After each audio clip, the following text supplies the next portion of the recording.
Hello,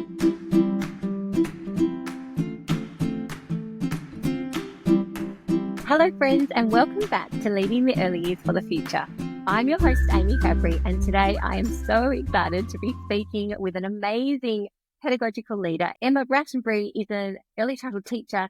She's a play therapist in training, and she's also an ADHD mum of neurodivergent household. Emma is an advocate for play and for supporting all children to grow and develop in ways that are meaningful for them as individuals.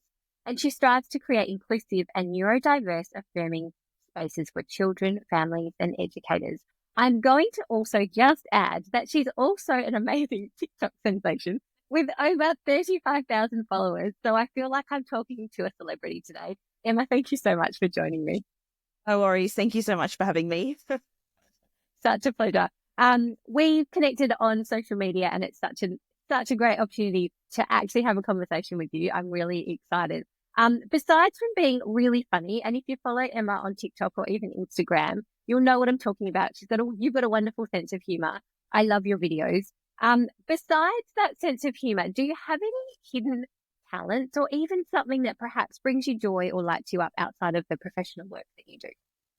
So I love movies. I love going to the movies and things like that. So part of, I guess, definitely my autistic brain is that I am echolalic as well. And I have a good memory for remembering lines in movies and things like that. So I will watch a movie a couple of times and pretty much know the script quite quickly. Yeah, my husband refuses to movie with me.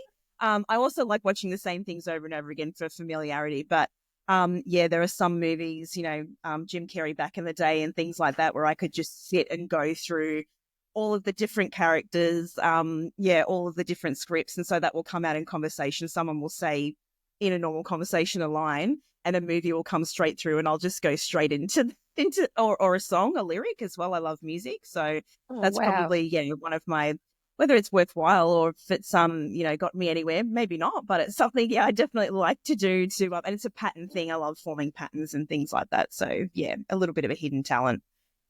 That is an amazing talent. Oh my goodness. What a great skill. I wish I had a better memory.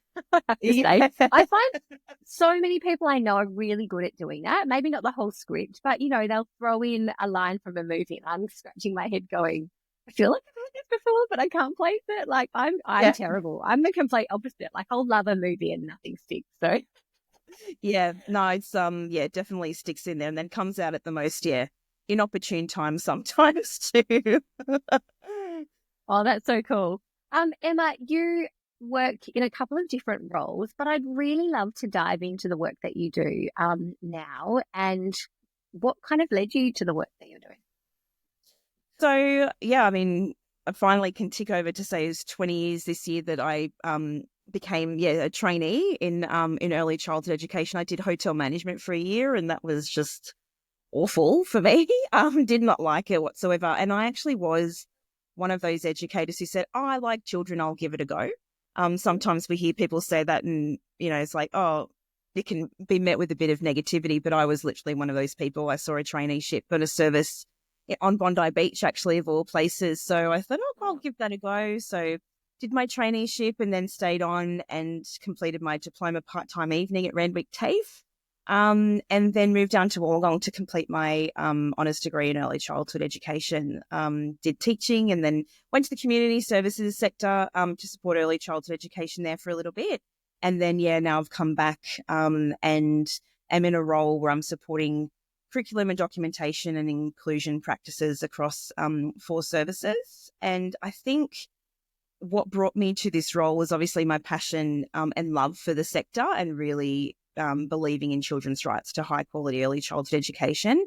But I don't think you can get that unless early childhood educators have a high quality work environment and they're not supported with consistent critical reflection, whatever that looks like for them. I'm a big fan of that looking quite different for individuals. So offering it in lots of different ways.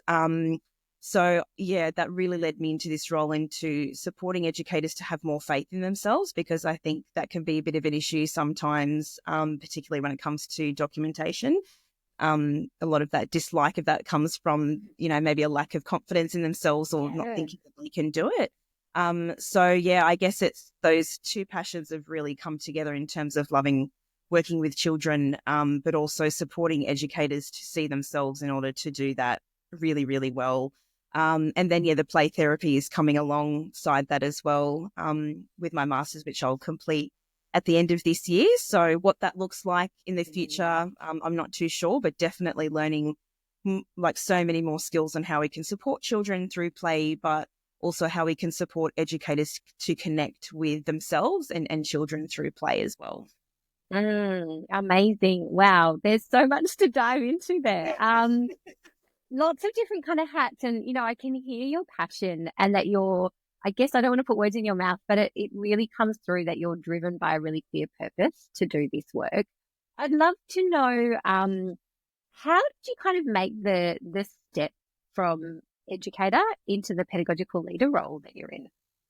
I think it happened quite organically, to be honest. And I feel like, and thinking about leadership and things prior to coming onto the podcast today, I actually can't see the steps, like the strategic thinking of this is where I want to go. I really feel like majority of my career up until maybe the last year or so in terms of deciding to do play therapy and then, thinking strategically and logically about what does this look like and what does this mean for me, I actually would have to stop and really think about the steps that led me there. Obviously, there's been some amazing mentors and that throughout the way, but I have been really lucky to have made these steps along the way quite organically, and it's happened quite naturally. So, it's an interesting question that I probably don't have specific answers for.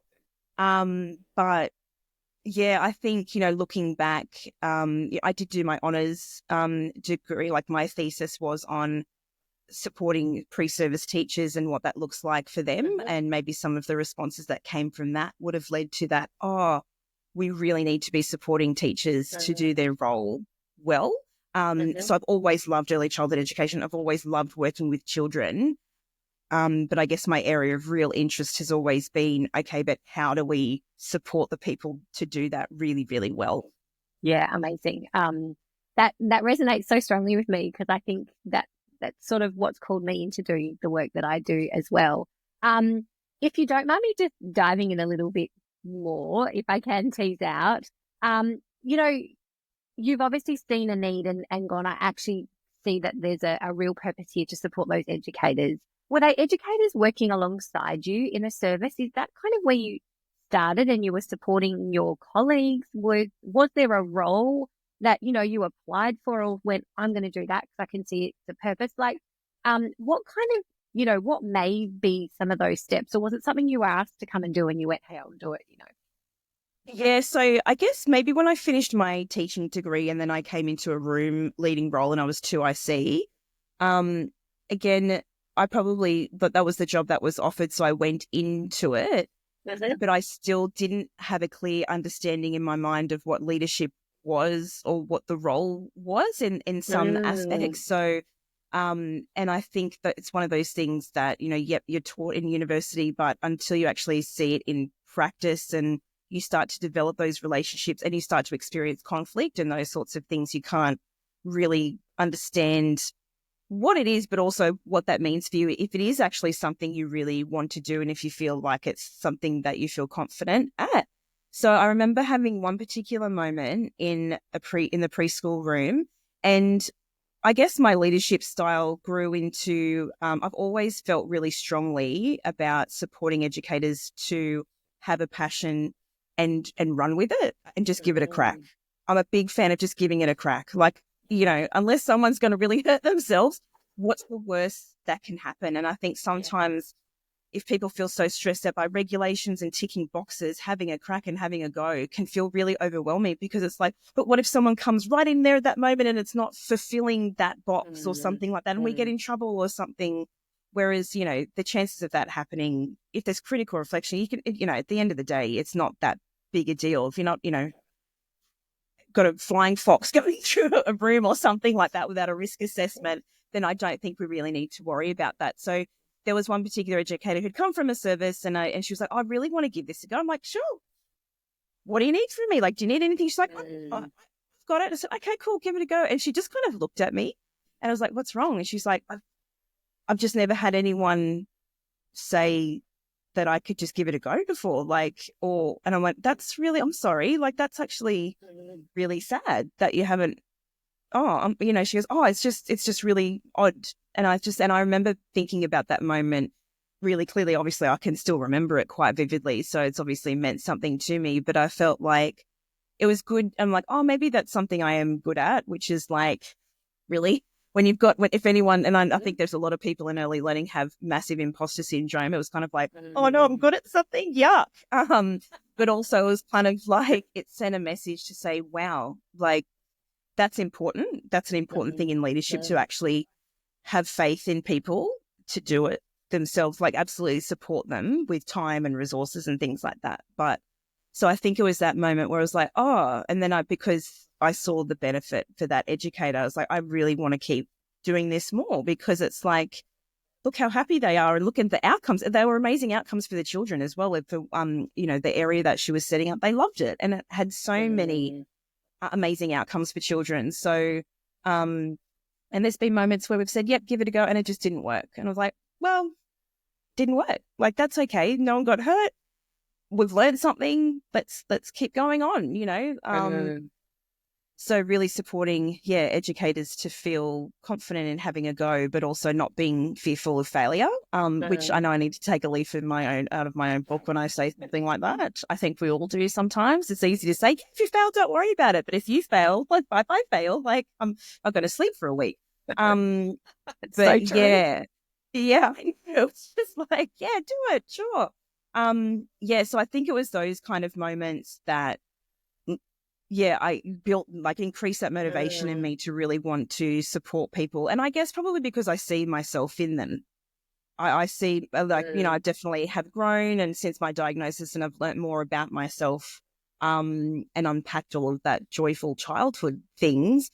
I don't like seeing people not have faith in themselves, because it's like I, am still that a little bit, but I was that a lot more than what I am now. And it's not a nice place to be, and it just doesn't help them or anyone else. So, it's also balancing, not between going in and fixing everyone's problems. That's something I need to get better at doing as well. But I think those moments have really, like, I am truly passionate about being a helper. Like, I've never wanted to go be at the top of an organization or anything like that. I've always wanted to stay and support, and to, make people feel better about themselves, and, see them for who, like, their skills set for what they can really do. That's so beautiful, Emma. There's so much to unpack in what you've talked about. It's so powerful. What have you noticed, like, taking on this role in particular, like as a leader, and actually choosing to see the educators and choosing to say, well, actually, in my capacity as a leader, I want to empower people to believe in themselves. What have you noticed? And you did touch on this, but you say you notice a difference in the educators. Can you talk us through what that is? Like, what does it look like from your perspective when you're working with an educator who doesn't believe in themselves, for example, to one that then has that support from someone like you, who's actually championing them and giving them that autonomy and space to make decisions? What do you see as the impact on those educators? It looks different individually, but it probably does follow a similar theme in that, some of those first conversations, it can range from, like, shaking sometimes. Like, some are just so fearful, particularly if they've come from services where they just weren't supported, or maybe even not, how learning has been presented to them. That's just not how they work. Or, they might have something like ADHD or something like that. So how information is presented to them and how they can share their information, they haven't been given an opportunity to do it in a way that actually works with them. So they take that on themselves and they think, well, I'm the person who can't do it. Actually, no, it was the system that was failing you, the whole time. But, it can look from fearful, like just completely fearful shaking, like shaking and just really anxious, not feeling sick in the tummy. Like I'm so nervous. Oh, I just didn't, I don't want people looking at my work, particularly someone, who's experienced like that kind of fear. Sometimes it can be just, like, complete like helplessness sometimes in terms of like, I'm never going to get this. Like, it's like, I'm a lost cause. Like, don't waste your time. So some of those emotions are probably what, in some of those educators who really struggled to have systems around them support them, because majority of the time, it's not them, it's the system that's failed them that has caused that disconnect. Absolutely. Or for them to feel like they've failed. So having that conversation at the start, and you know what, a bit of humility never goes a long way. And it's like, and it's not hard for me to think of an embarrassing thing that I did that day. So I'll start with, look, I couldn't work the microwave. All right. Like, I tripped and fell and dropped my lunch. Like, we're all human here. And so, you can start to even just that, like, connecting and saying no one's perfect. It's all good. Like, there's no shame here. Like, literally, how many embarrassing stories do you need for me to make you feel better about yourself? Because I got plenty. So, you'll go through that, and then, you might have that conversation. Majority of the time, particularly when it's around programming documentation, they'll be like, oh, I just don't know what to do. I'm not good at it. I don't know what to do. So I'm like, okay, tell me about one of the children that you work with. And they will talk about them in depth for ever and ever. And I'm like, okay, so you say you can't document a program, but you know that child inside and out.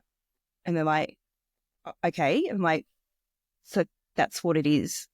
So from this conversation, I know you can do it. We just haven't given you the tools on how to share that information in a way that will suit you. And so they're like, oh. And then you can see like the penny drop, and it's just kind of like, oh. And sometimes you can see like these really big realizations, and, you can see, I don't know, maybe 5 or 10 years of messages they've received, maybe all throughout their lifetime about themselves. You could just see it rolling around in their heads like, oh, okay. And then sometimes they might just leave the room really quietly, like, okay. And like, if you need me, like, I'm here, it's all good. And they're like, okay. And then slowly, some are like, okay, some will take that information and go, oh my gosh, that's great. Amazing. And then they can go on, but some will still need a little bit of support. Like, is this okay? Like, is this okay? It's like, it's amazing. And now I hardly hear from them, which is a good thing. Like, in a way, like, we connect in a space about lots of different other things, but that initial concern or worry they had about themselves, we don't talk about it anymore. Unless I come and say, look how far you've come, or something like that. And like, I remember when you walked in, and, and they were just like, oh, I forgot. Like, it's like, they can't even relate to that version of themselves anymore, because they've been able to see themselves for who they are, because, and I think that's an important part in being in a leadership role or a support role like that, is that, and this is something, the language from play therapy comes in here, that having that unconditional positive regard for each other, and knowing that actually you are a good person with skills. We just haven't found the right system for you yet. And so when you look at someone with that faith of like, you've got this, they can start to see the better side of themselves through looking at how you're looking at them. It's just, a really interesting thing to watch, and obviously and really amazing, and just like, that's amazing, because you don't want people coming in. I'm like, we don't cry about programming here. I'm like, no, we're not doing, like, absolutely not. Of all the things that are going on in the world, we are not doing it. Like, it's not happening here. So but it's just, I guess it's that's, you can see that. And then so at the end of it, you get an educator who is just so much more at ease with their role. And it doesn't, there's still challenges and things, and they still come up with things and have questions. We're never fully going to get rid of that. But even having the confidence to ask for help, because they've asked for help and it ended well. So it's like, okay, I've got people I can trust and rely on that aren't going to judge me for asking a question. Because still so many people, I know this is a silly question, and it's just like, okay, and like, I know you don't like me saying that. I'm like, no, I so they already preempt me, you know what I'm going to say, but it is. And I just think that it is so powerful, and it's such an amazing investment. And I, really wish sector wide that would be, if people could see just how positive the outcomes are for the educators, and then positive outcomes for the educators means positive outcomes for children and families. So absolutely. What a beautiful story. Emma, it's not lost on me listening to you speak just how you're so authentic and warm. And like I am literally just meeting you like on the screen having a conversation for the first time, but you just sort of ooze this warmth, this friendliness, this care through the screen, the way you're talking about the educators that you work for. And, what's standing out for me as you talk about this, absolutely you are creating this space where educators can just be themselves. And I love that you talked about this unconditional positive regard. Like, I think that's just so powerful. When you actually believe in other people's capabilities, then they can believe in their own capabilities. You're spending time building connection with these educators, but you're also creating a culture where, as you say, because you're modeling it, it's okay to make a mistake. I can't work the microwave, have a laugh at yourself. Yeah. Don't take yourself too seriously. That's so powerful. I'd love to know, how did you start this? Like, you mentioned when you went into your role as a 2IC and you weren't really sure what that role involved and you didn't know much about leadership, which, is often what we hear from educators who step into leadership roles. What does being a leader even mean? What does it look like? How did you kind of figure it out, I suppose, if you didn't go in knowing this is what I was going to do as a leader? Yeah, I think the biggest learning I've made is learning about myself. Yeah. 100%. And I think the 2IC I was is extremely different to who I am now in my role, both personally and professionally. And even though, like, absolutely, I tried really hard as a 2IC, there were things that, like, I had to learn about myself, things that I had to, like, uncomfortable conversations, learning to have those to, be brave and talk to someone face to face instead of going and talking about it to someone else. That's something that I needed to learn and to, because I found uncomfortable conversations. I found conflict really tricky because how we manage conflict can also be heavily linked to how it was managed when we were children. It wasn't. I have, have had a tricky childhood. So those moments, didn't really give me the skills on how to be brave and say, actually, I'm really uncomfortable with this. So instead, I'd just go and rant about it to someone else. And I'll absolutely put my hand up and say that at the start of my career, I was definitely taking part in those conversations that weren't helpful, that didn't help myself, that didn't help my colleagues and those sorts of things. So I really feel like the unpacking that I've done of myself and how I handle conflict and how I see others and how others communicate and how we have those brave conversations has made 100% the biggest difference for me. And that's how I think I've come to be a bit more comfortable at accepting my own faults too, because the funny thing is because that's easy, right? It's easy to laugh at yourself. Well, maybe I've just had to become because I fall over all the time.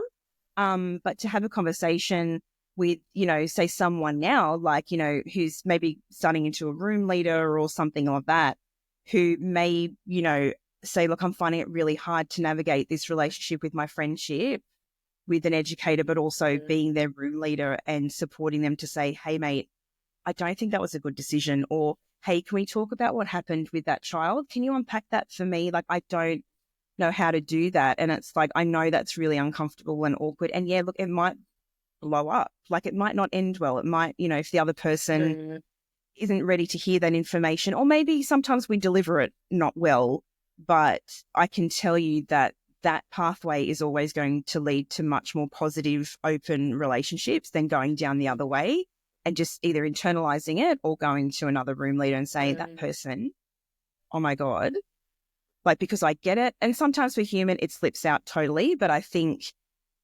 looking at yourself and say, well, why do I do that? Why do I go to another person instead of going to the person who I am, have an issue with, or we have a disagreement, or, it's my job to say, hey, actually, we don't talk to children like that, or whatever it might be. Why can't I go and talk to that person?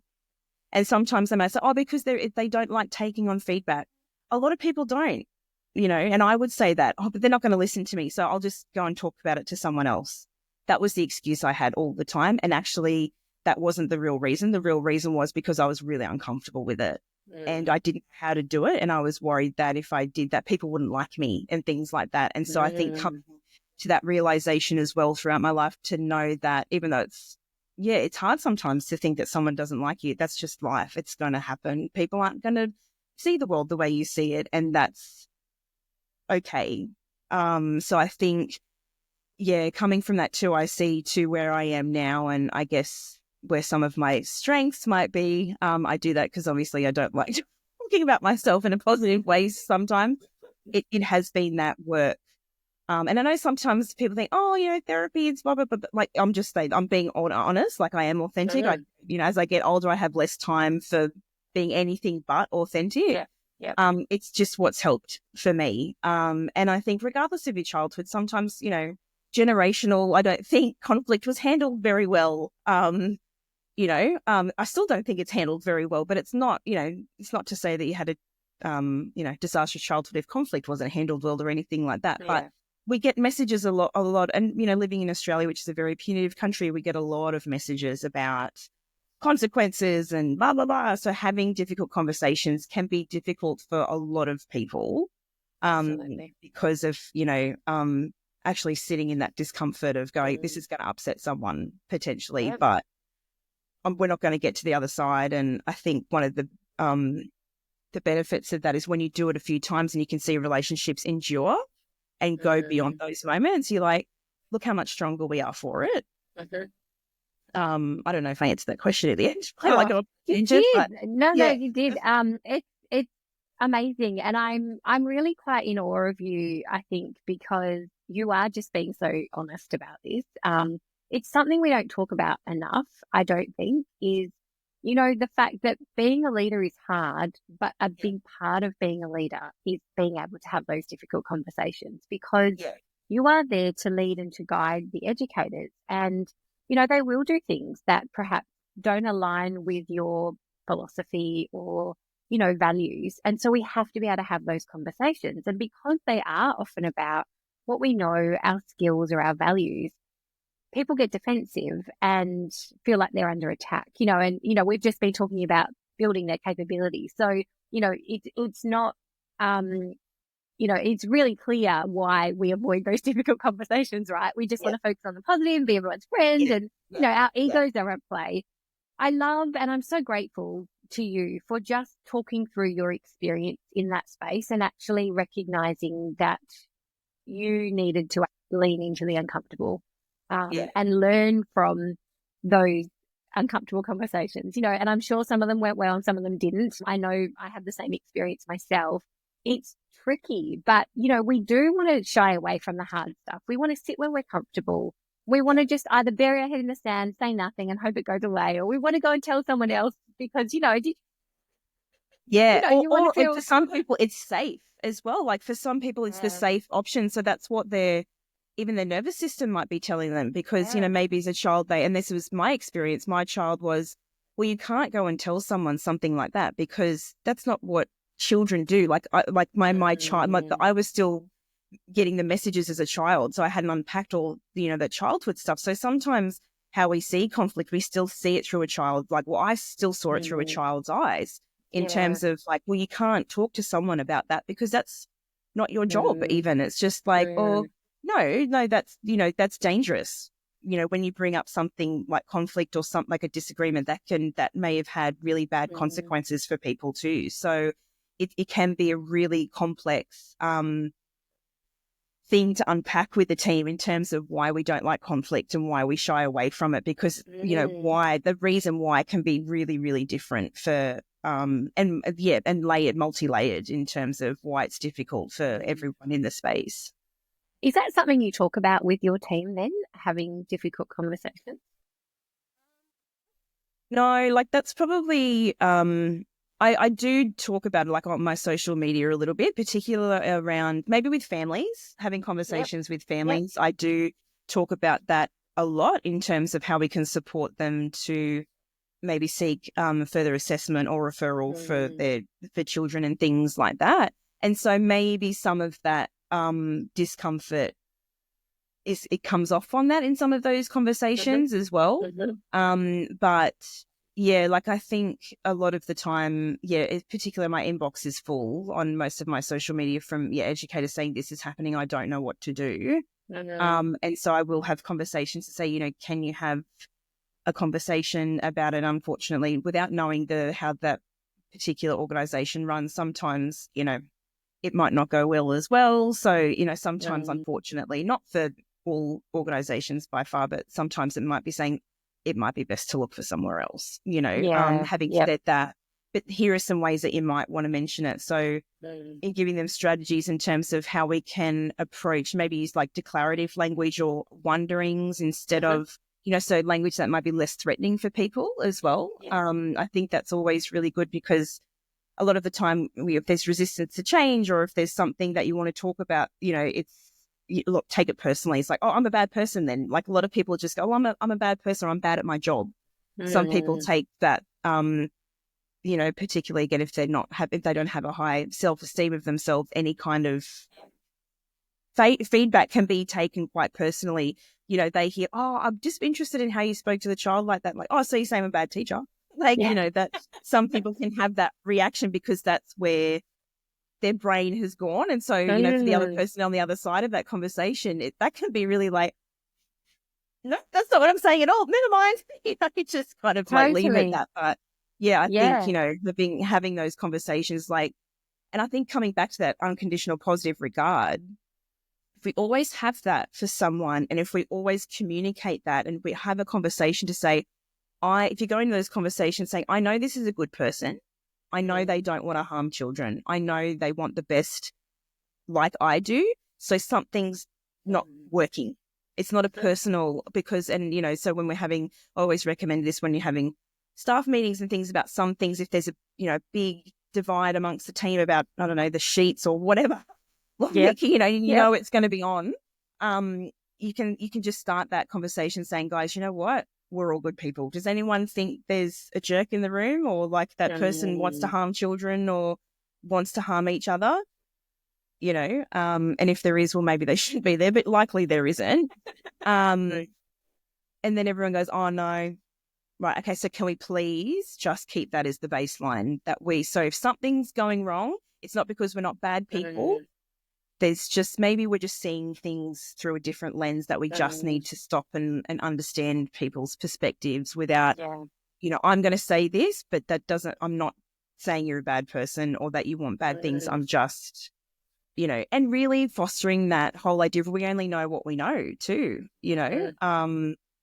I say that a lot, like sometimes with whatever content I put out, some people, have a big reaction to it in terms of like, well, I've always done it. Like, totally. Like I did it too, but when I read this research or when I saw this in practice, there was a different way of doing it. It was actually kind of better. So you're not a bad person for doing these things. Sometimes it's just, it's seeing the human in each other, I think, can be a really good foundation to work on in developing some of those professional relationships and having some of those complex conversations.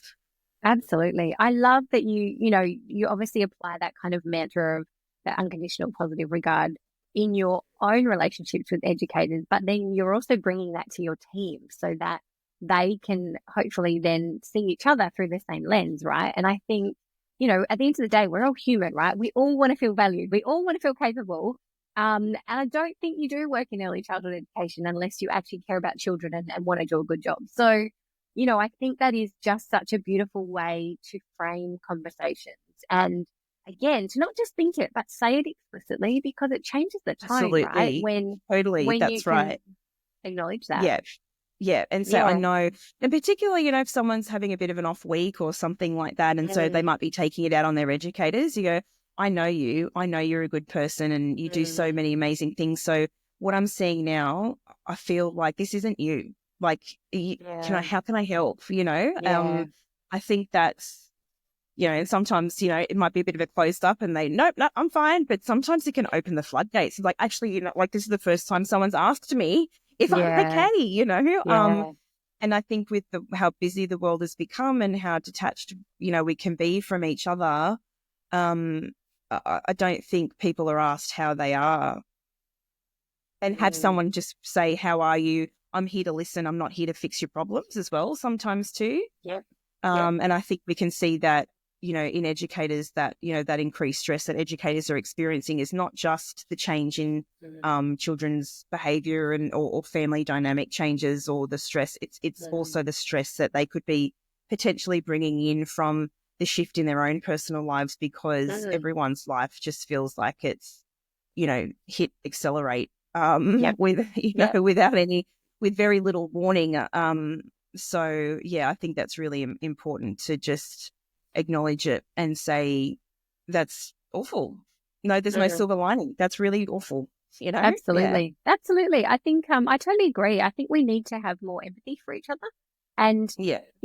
whether that is actually just listening and caring about someone, you don't have to fix the problems, and often you can't fix the problems. And if we actually think about empowering educators, we don't want to fix their problems because that doesn't actually No, empower that's them. right. But making space for people to show up as they are, to genuinely ask how they are going, I think is just so important, to acknowledge that we are all human beings and we all have a personal life. We all have things going on inside us that often nobody knows. And it could be around your own confidence or sense of identity. It could be something that's happening at home. It could be that you're just really struggling with something at work. But you need a safe space to actually just be able to say it, to ask for help, like you said before, and not have to pretend that you're fine, because I don't think That's any of us right. cope very well, having to Yeah. pretend we're fine. And I think Yeah. what I love about what you're saying is, it comes back to that unconditional positive regard. We know that people are good people and want to do well. So not judging, the behaviors that we see through Yeah. a lens of there's something wrong with them or why did they do that, and being critical, but through a lens, I guess, of more curiosity. What's going on for them? Absolutely. Yeah, that's right. Like, curiosity is one of my favorite strategies, really. Like, and, Yeah. if you're familiar with any of Stuart Shanker's work, like, he's a big advocate for when we're in states of stress or dysregulation, asking a question and being curious can support you to get out of that red brain and, being in that stress response back and getting some of that logical thinking back online, because it just shifts the brain's focus, but also you can actually start to, well, what is going on here? And I'm like, I'm a natural problem solver. So that maybe led to, part of where I am now professionally. But I like thinking, but why are they doing that? Like, but it is a really useful strategy. And that's not to say we don't uphold our standards or our boundaries or let poor behaviors sink in or anything like that. But if you don't know the root or the cause of the issue, how are you ever going to solve it? And sometimes we can't. Sometimes we can't. Sometimes there are situations where, that particular person will need to seek additional support, because as much as we can be supportive and offer really safe environments, we aren't trained psychologists, or, definitely don't get paid for it all the time for it to do that. So individuals still need to take responsibility for that working and finding out what might be, going on for them. Absolutely. But just being there to say, but I understand why this is happening. And it's not an excuse, it's just an explanation. And maybe, we can't, go through counseling and things like that for you, but maybe, there's some adjustments we can make here. And maybe when people hear other people's stories and what they're struggling with, they will start to make adjustments too, and know that it's a 50-50 relationship. So if they go through something, that same respect and adjustment will be made for them as well. Yeah, absolutely. Absolutely. And I think as leaders, and whether you're an educator and you're leading your colleagues, or whether you are 2IC, I think we can all show up for each other, having that empathy and that safe space, not having to rescue people, but even just to listen might be that you help someone else to realize that actually going to talk to a psychologist or something might actually help them, or just reminding them of, what our values are, and how we want to show up for children and families and for each other.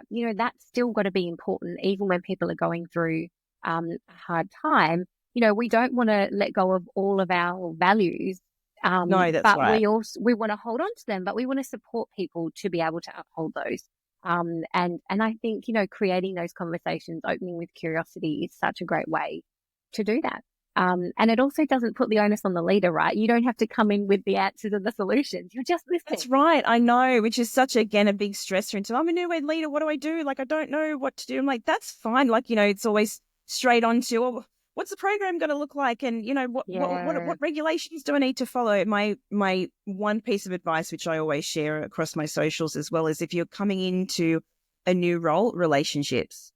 Mhm. Relationships first is like what the program looks like up on the wall, whether it's a box or a mind map or anything, that can all wait. You might be doing something just to keep it going and things like that. But until you have those relationships established, until you know your team and how you can truly support them and create a system that's going to work for everyone, then that stuff, really needs to just wait. And I think, you go to that stuff because obviously you have regulations and that, pressing down on you, and, management might be saying you need 10 obs a week or whatever it might be.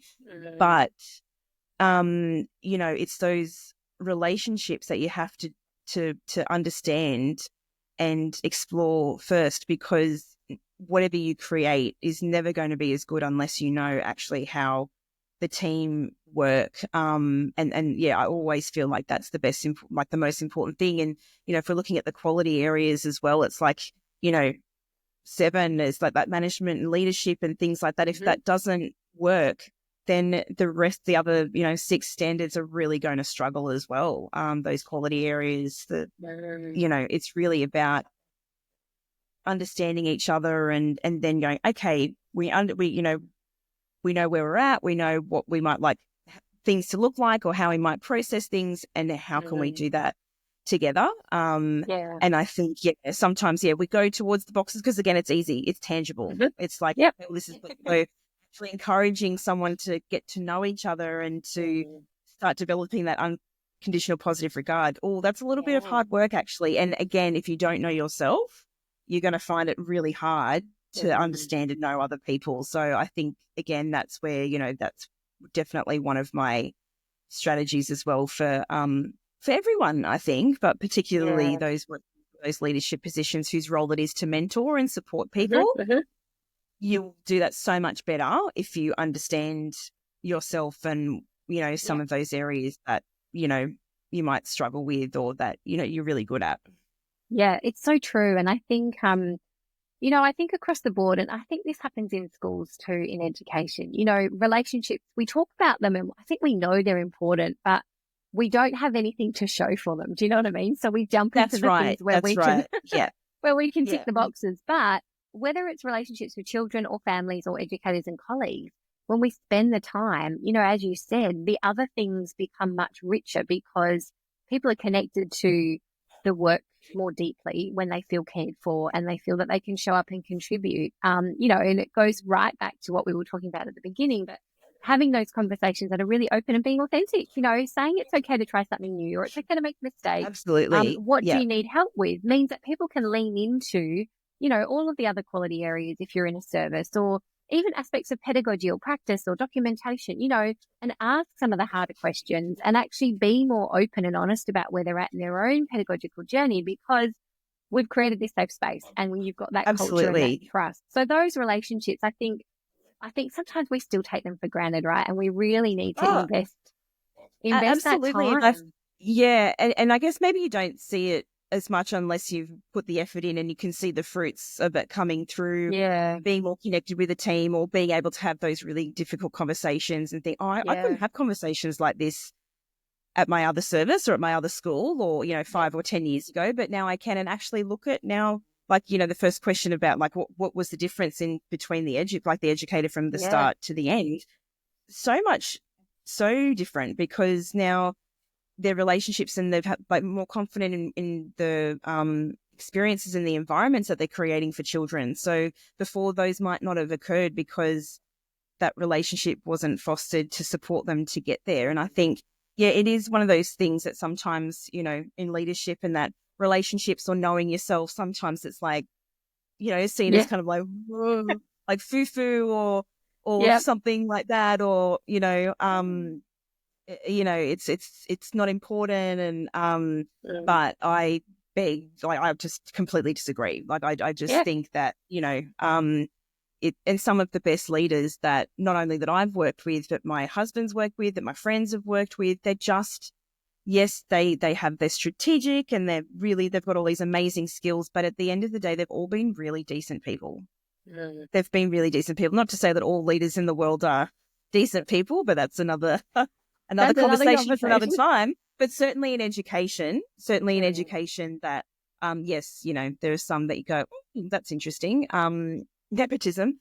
But like in the majority, the ones who get there and stay there and have the best impact and get the best out of their educators, and they're feeling comfortable and safe in the environment, they're just really decent people who know how to treat humans as humans. And they're the ones who have the big farewell, right? Like they have the big farewell, and they're like, people are crying when they're leaving because they've just made such an impact on them. And that might be, that's of course anecdotally, but that's the similarity I've seen in some of those leaders is that and they have boundaries. They're not soft. They absolutely have their expectations, and if they're not met, there will be, discussions about that. There's no softness in that respect, but they just get people, and they have humility, a sense of humility about them. Yeah, it's so true. And I think, when you look at leadership models, they're kind of like you can do things to people or you can do things with people. And I think that's the difference you're talking about, like still having a vision for where you want to go, still having, high standards. And we do want to have high expectations for children and for our educators, but we want to do it in a way that is relational and responsive and has empathy, and we actually care about the people we're working with, and we go on a journey together. Everything you've said resonates so strongly. I think people have to come first, in education right across the board, particularly in those early years, because we're having such an impact on those children in shaping their identities as well. I think it's so profound to focus on those relationships first and foremost, even though they take longer. It's definitely building those really strong foundations for great thriving teams, for educators who can thrive in their roles and then support our children to also thrive. Such great advice, Emma. My last question is, when you think about the future for our young people, but also for our educators and for our sector, is there something that you're either really excited about or something that you see as a really great opportunity where we can all play a part, no matter what our role, to really help children and our educators to thrive? I think, look, there's lots to be excited about. Like, you only have to go to a conference to see other motivated and excited educators come together and learn from each other and say, oh my goodness, that's such an amazing idea. Like it was the ECA last year, I think they had over 2,000 people there, and it was just that was the best bit about it. Like it, like for a lot of those conferences is people coming together and sharing as well. And you could just see people going off to all the parts of the country and the world, really, because there were international people there too, and just being re-inspired and those sorts of things. And any conference, I think, can really, bring that enthusiasm back. So I'm always excited for people sharing ideas and things like that. And I think we are making headway in terms of public perception of early learning. Hopefully more, particularly as parents, as they leave us. That's one way I tell educators that they can advocate for the sector is when children are graduating at your, end of year celebration or whatever it is, beg to family and say, please don't forget us. Please don't forget the moments that we have, and any chance you get, we would totally appreciate advocating for our role. If you ever hear someone saying about, something about of the importance of early learning and they're trying to, be negative about the sector, please advocate for us, because we would really appreciate that. Because I think, early learning, they might only be there for a few years. With, education, they're 13 years sometimes. So you've really got to try and plant those seeds with parents whilst you have them, because we don't have them for as long. So, I really do feel that, the more we learn about the brain and things like that, that the importance for quality early learning is growing. Obviously, with the staff wages and things like that, as that starts to kick off, I'm really excited that hands are being forced in terms of we really work very hard and we actually deserve a whole lot more than, what we are paid. So, and hearing anyone in that space always say, look, the next 5 to 10 years is going to be really exciting in terms of how the funding works and how we could maybe make some adjustments to make it more, a better system for everyone who's involved. So that's really, really exciting. I think if there was an area for growth, I think one thing that I've really learned from, the social media stuff as well is that sometimes it feels like there's a bit of a haves and have not situation in early learning. So we have educators who work hard, absolutely, and the role will never be easy, but they do work for services that do value them and just invest so much in their work and do anything and everything to make them the best educator that they can be. And then, unfortunately, there are a group of educators who just don't get that same support, that same investment. And so not only is that detrimental to their career and their personal lives, but also then to the quality of education that they're able to provide to children. So I think it would be, and I don't know what that looks like exactly. And it's hard because we don't want to, share that information in a way that's going to bring the entire sector down. But I think there are certain parts of the sector that we need to actually have some brave conversations ourselves and say, you know what, this exists and it's not great. And what can we do to support those educators and really how can we actually do a better job at really ensuring that those who start a business or who are in the sector, how can we do a better job at making sure that they are actually here for the outcomes for children and families and their educators? Because that's just the right thing to do and that's the rights of the child for all of them to access high quality early learning. So I think if we don't do that, we definitely need to do that sensitively and in a way that's going to be meaningful and have impact. But I think if we ignore some of these issues in the sector because we're fearful of it having a negative impact on what it looks like from the outside, then we're actually not withholding the rights of each child to have high quality early learning. And also when we're not supporting educators to stay within the sector and to feel like they are actually, succeeding in their role. So yeah, a bit of everything there, but definitely so much to be excited for. And I don't think there's a problem that can't be overcome with some really strong advocacy and some problem solving and things like that. But obviously been in the sector for 20 years, don't plan on leaving anytime soon. And there's so many people, I'm not the only one. So it's always good to see how we can kind of put politics aside and come together and say, actually, how can we make this a better sector for children, families and educators? So, yeah. Yeah, amazing, Emma. Thank you so much. I think we all have a role to play, don't we? Like you said, advocating, but seeing the best in people and supporting the people around us. And, that very much is about leadership, really, isn't it? At all levels, I think, in our sector.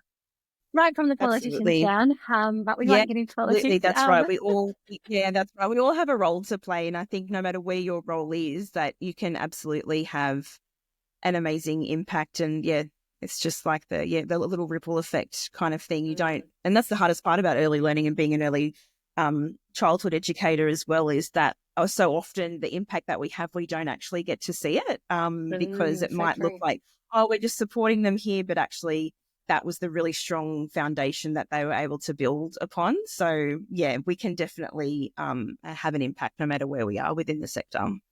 Absolutely. Well, Emma, it has been an absolute delight to finally meet you properly and have this wonderful conversation. I've learned so much from you. Thank you so much for your time. No worries. Thanks for having me.